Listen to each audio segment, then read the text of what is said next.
Hello and welcome to the world's last night. My name is James Thayer. Today we are in Genesis chapter 10.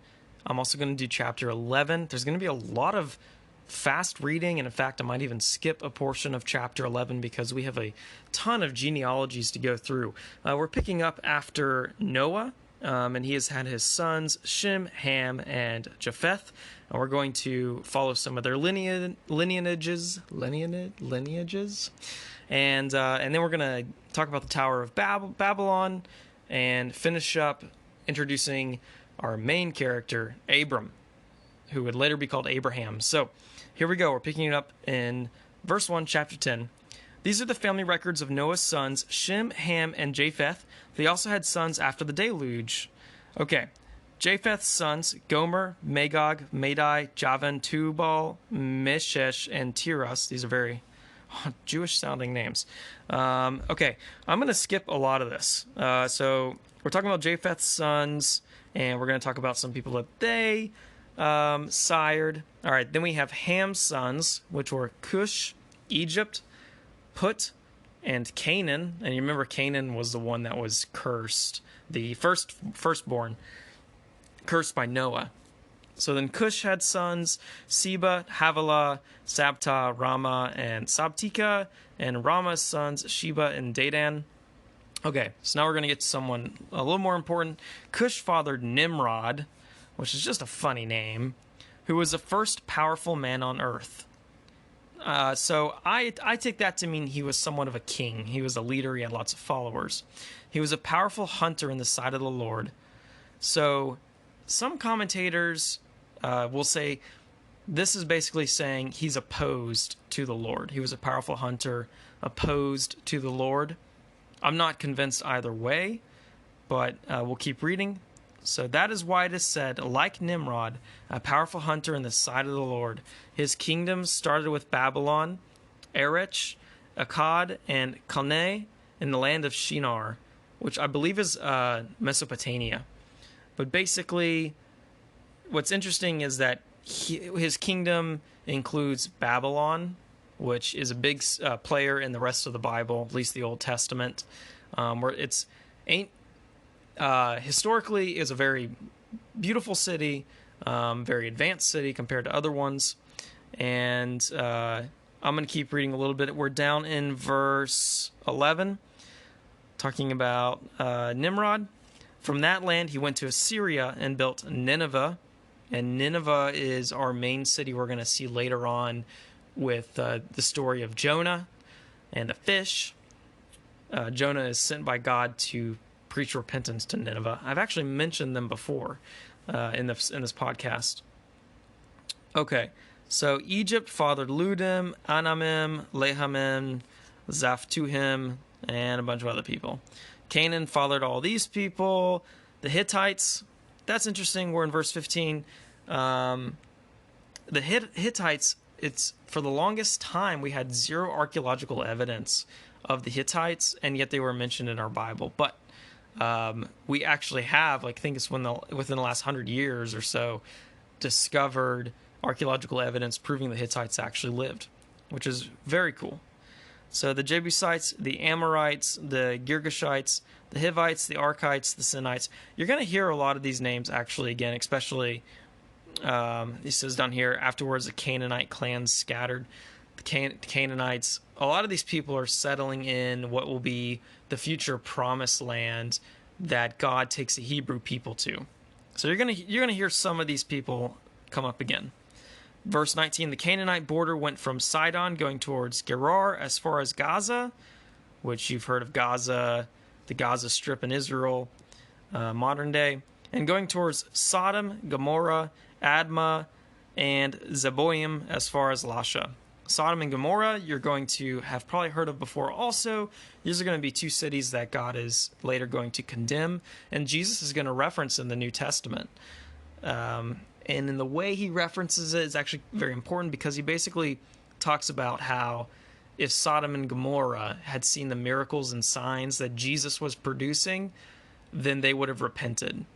And yet Jesus is saying that the current generation that he's preaching to and who has seen the miracles are not repenting, that their destiny or damnation is going to be worse than those of Sodom and Gomorrah, because they actually have this miracle worker in Jesus there, and they're still not repenting. So these are Ham's sons. We're in verse 20. By their clans according to their languages, in their own lands and their nations. And Shem, Japheth's older brother, also had children. Shem was the father of all the children of Eber. Shem's sons were Elam, Ashur, Arpachshad, Lud, and Aram. These are great names. Aram's sons, Uz, Hu, Gether, and Mash. I'm not even going to try to pronounce that one. One was named Peleg, furthering the earth. Was divided, his brother was Joktan. All right, a lot of this stuff is lost. Okay. These are, so verse 31, these are Shem's sons by their clans according to their languages and their lands and their nations. Verse 32, these are the clans of Noah's sons according to their family records in their nations. The nations on earth spread out from these after the flood. Woo! That was all chapter 10. A bunch of genealogies, some interesting things in there, some characters we're going to revisit. But let's move on to chapter 11, the Tower of Babylon. All right, verse 1. At one time, the whole earth had the same language and vocabulary.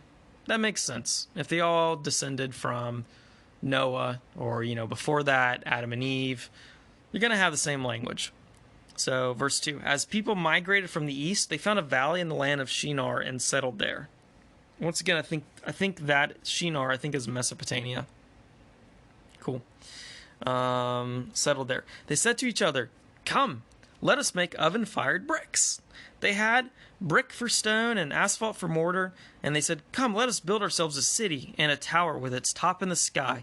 Let us make a name for ourselves, otherwise we'll be scattered over the face of the whole earth."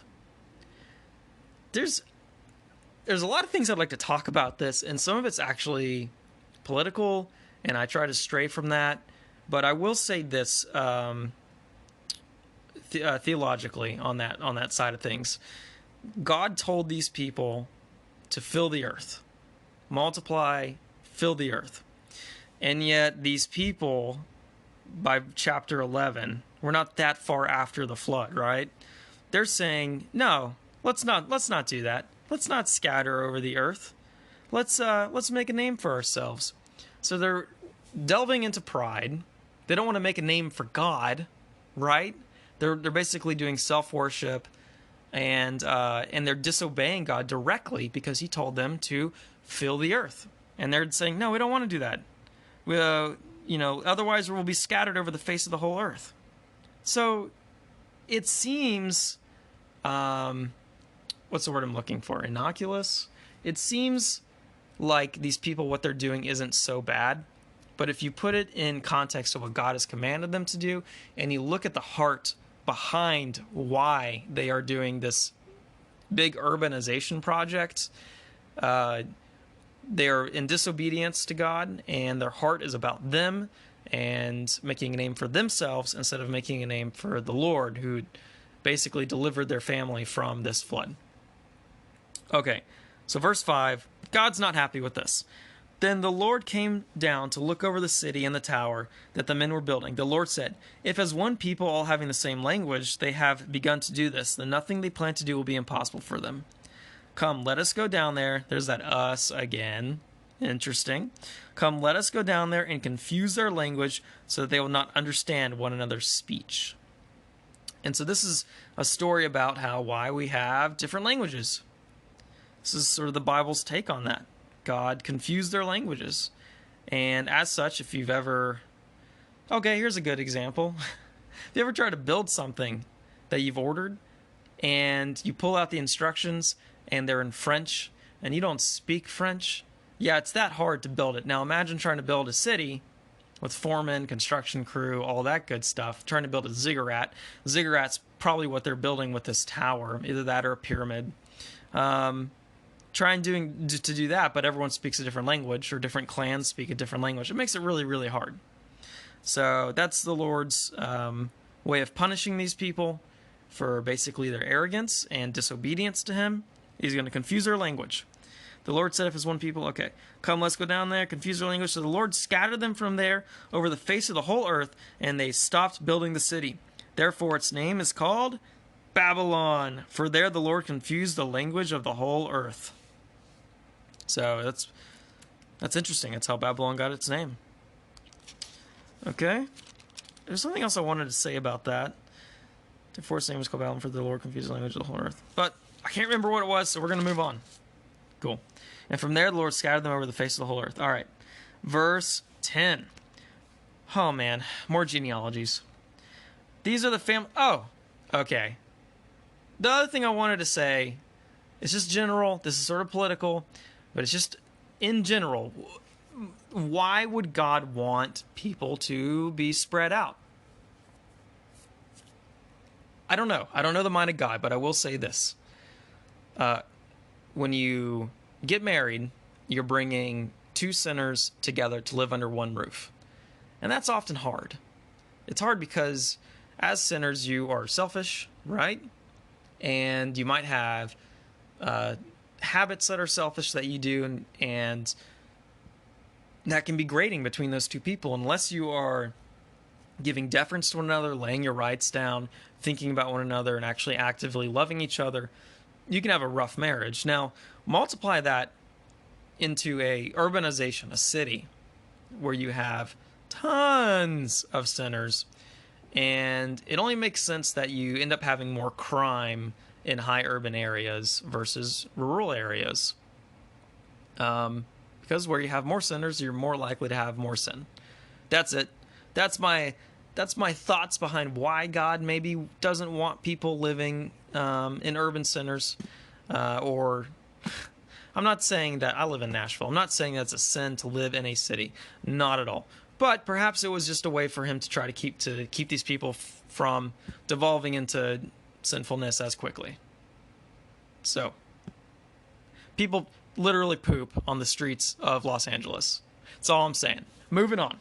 From Shem to Abraham. These are the family records of Shem. Shem lived 100 years and fathered Arpachshad 2 years after the deluge. After he fathered Arpachshad, Shem lived 500 years and fathered other sons and daughters. Arpachshad lived 35 years and fathered Shelah. All right, we're fathering people, guys. Fathering. I'm skipping. Oh, okay. Here we get into some important stuff. After he fathered, okay, Terah, who is going to be this descendant from Shem, right? Cool. And remember, Shem is Noah's son, I believe. Let's double check that. Yeah, Shem is Noah's son. Is going to father eventually, like great-grandson, Terah. It's going to say Terah lived 70 years and then fathered Abram, Nahor, and Haran. Now we're getting to some interesting stuff because, once again, God has a plan. Things have gone bad again, but he has a plan, and he's going to use this man named Abram, who you could guess is later going to be called Abraham, to exact his plan. So these are family records of Terah. This is verse 27 for those who are reading. Terah fathered Abram, Nahor, and Haran fathered Lot. So Lot is another important character. That is going to be Abram's nephew. So Haran died in his native land in Ur of the Chaldeans during his father Terah's lifetime. That's sad.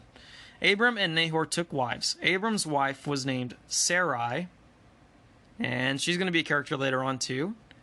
As you could guess, her name will eventually be changed to Sarah. And Nahor's wife was named Milcah. She was the daughter of Haran, the father of both Milcah and Iscah. Sarai was barren. She had no child. So Sarai is barren. She can't produce children. Terah took his son Abram, his grandson Lot, which was Haran's son, and also Abram's nephew, and his daughter-in-law Sarai, his son Abram's wife, and they set out together from Ur of the Chaldeans to go to the land of Canaan. But when they came to Haran, they settled there. Terah lived 205 years and died in Haran. Now the very next chapter, that's the end of chapter 11, the very next chapter is going to talk about Abram and God calling Abram. And I'm really excited. I don't know if it's in the next chapter. It's probably a little bit from here, but God's going to make a covenant with Abram, and it's so important that we study this because it explains why Jesus had to come and die for us. It explains why God took it upon himself to wrap himself in flesh in the form of Christ to die for us. And it all goes back to a covenant he's going to make with Abraham here eventually. Abram is going to act a fool multiple times, just like Noah, getting drunk, passing out, super naked, then cursing his grandson. Abram's going to screw up also. We're going to find that out in the next chapter when he visits Egypt. So we'll cross that bridge when we get to it.